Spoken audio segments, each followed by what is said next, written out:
সাল 41 সাল বড় বড় গলাবাজি পালাবো না, কই কোথায় আছে আমাকে বলেন। সুবহানাল্লাহ ওয়া তামবিক অহংকারী রাজ কোথায়?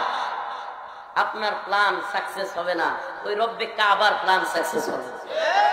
কার প্ল্যান সাকসেস হবে? ভারতের প্ল্যান সাকসেস হইছে? ভারত এই ইসকনকে দিয়া রয়ের মাধ্যমে উস্কানি দিয়া প্রকাশ্য দিবালুকে একজন অ্যাডভোকেটকে হত্যা করেছিল। কেন জানেন?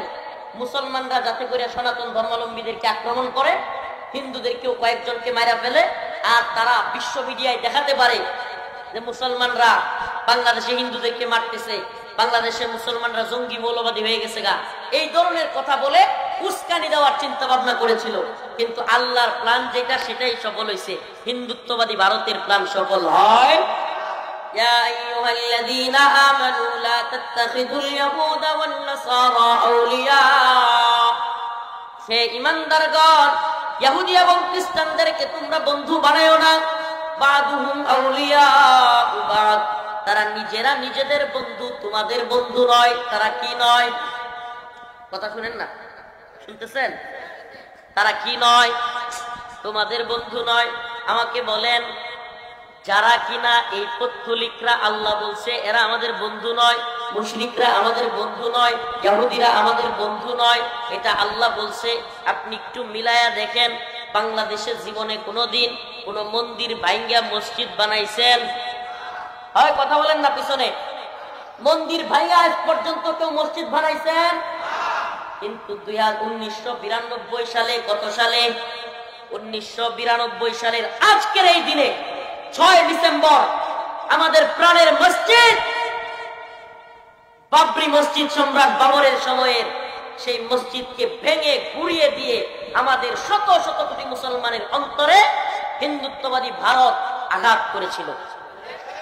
সালটা মনে রাখবেন, ভুলে যান না বাবরি মসজিদকে। ভুলে গেলে হবে নাকি? ভুলে গেলে হবে? ও মুসলিম উম্মাহ, মুসলিম উম্মাহর যুবকেরা, জাগ্রত হও, তৈরি হও। রাসূলের নির্দেশনা, ইসাবাতান মিন উম্মতি আখরাজাহুম আল্লাহু মিনান নার, ইসাবাতুন তাহজুল হিন্দা ওয়া ইসাবাতু মা ঈসা ইবনে মারইয়াম। ঈসা ইবনে মারইয়াম আলাইহিস সালামের এক বাহিনী এবং গজওয়াতুল হিন্দের এক বাহিনী, এই দুই বাহিনীকে আল্লাহ পাক জাহান্নামের আগুন থেকে মুক্তির ঘোষণা দিয়েছেন। শুধু তাই নয়, গজওয়াতুল হিন্দ হবে, এটা রাসূলের ঘোষণা, এমন এক নবীর ঘোষণা যে মুহাম্মদ আরবির দুই ঠোঁটের মাঝখান দিয়া জীবনে কোনোদিন মিথ্যা বাহির হয় নাই। তিনি বলেছেন, হিন্দুত্ববাদী, ব্রাহ্মণ্যবাদী, তাগুতি শক্তির বিরুদ্ধে গজওয়াতুল হিন্দ হবে, হবে। সেই যুদ্ধে মুসলিমরা বিজয়ী হবে ইনশাআল্লাহ বিইذنিল্লাহ। 1992 সালের বাবরি মসজিদ, যেটা তোমরা রাম মন্দির বানিয়েছো, আমরা সেই জায়গায় আবারও বাবরি মসজিদ নির্মাণ করব ইনশাআল্লাহ, করবই করব।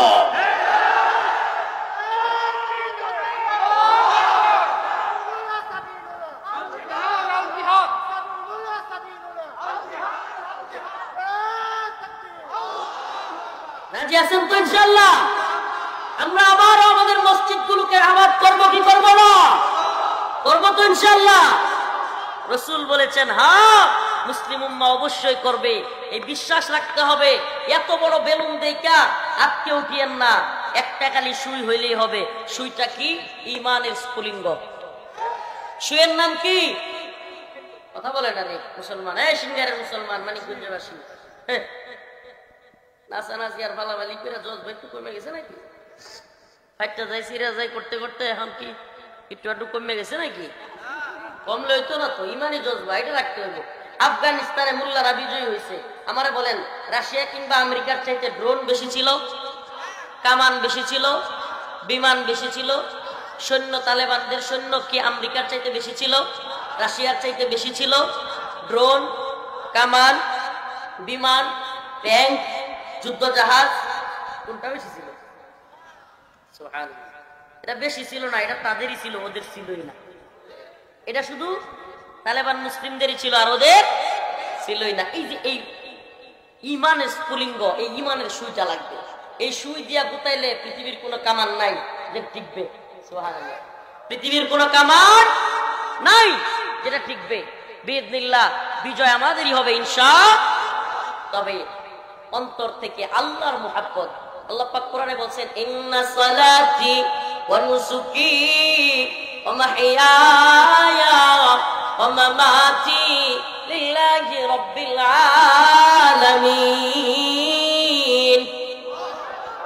আপনি বলে দেন, আপনার নামাজ, আপনার কুরবানি, আপনার হায়াত, আপনার মৃত্যু সবকিছু কার জন্য? আর জোরে আওয়াজ করে বলেন, কার জন্য? যদি নামাজ, কুরবানি, জীবন, মৃত্যু আল্লাহর জন্য হয়, মুসলমান, আল্লাহ রাব্বুল আলামিন অবশ্যই মুমিনদেরকেই বিজয়ী করবেন। কাদেরকে বিজয়ী করবেন? ঈমানের দাবিটা তো পূরণ করতে হবে। ঈমানের দাবি কি? আল্লাহর জন্য ভালোবাসা, আল্লাহর জন্য ঘৃণা করা। আমারে বলেন, মুদি যদি মুসলমান হয়ে জান্নাতের জায়গা আমরা ঠকবো? আমার জান্নাত মুদি নিতে পারবো? হ্যাঁ, এটা বুঝে না অনেকে। মুদিও যদি তওবা করে কালিমা পড়ে মুসলমান হয়ে জান্নাতের জায়গা, আমার সমস্যা আছে? আমরা তো এই ক্ষেত্রে সবচাইতে বড় উদার। মুদি যদি কালকে মুসলমান হয়, কালকে দেখাই তার নাম আব্দুল্লাহ, আমার ভাই,